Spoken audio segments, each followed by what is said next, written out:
రప్ప సంస్కృతి ఫలితమే జగన్ సమక్షంలో శ్రీకాకుళంలో మహిళా ఎస్ఐపై జరిగినటువంటి దాడి. నిజంగా ఈ దాడి జరిగినటువంటి తీరు చూస్తే సమాజం దిగ్భ్రాంతికి గురైంది.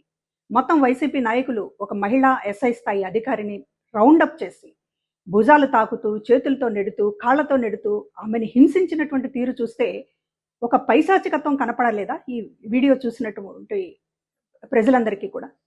అంటే తమకు అడ్డు వస్తే ఎవరినైనా సరే ఏదైనా చేస్తామనేటటువంటి ఆ ధోరణి ఇవాళ ఒక రప్ప సంస్కృతి అనేటటువంటిది ఎట్లా ఉంటుందనే దానికి ఇది ఒక ప్రత్యక్ష ఉదాహరణ.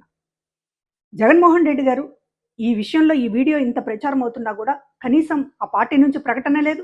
జగన్మోహన్ రెడ్డి గారు కనీసం పశ్చాత్తాపం వ్యక్తం చేస్తూ ప్రకటన కూడా చేయలేదు.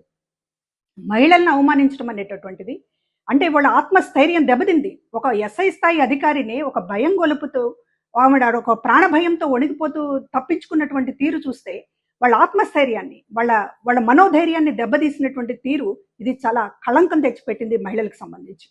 మహిళలను అవమానించడం వైసీపీకి ఒక సంస్కృతిగా మారుతుంది.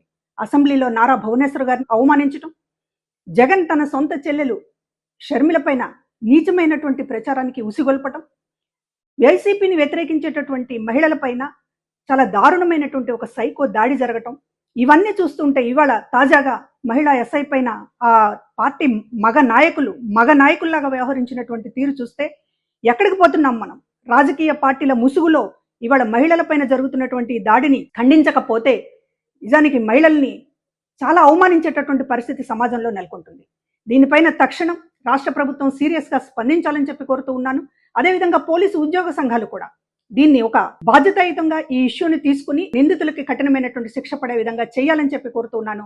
అదేవిధంగా ఇప్పటికైనా సరే జగన్మోహన్ రెడ్డి గారు ఈ ఘటన పైన క్షమాపణ చెప్పకపోతే వైసీపీ పార్టీకి మహిళల గురించి మాట్లాడేటటువంటి అర్హత ఉండదని గుర్తుంచుకోవాలి.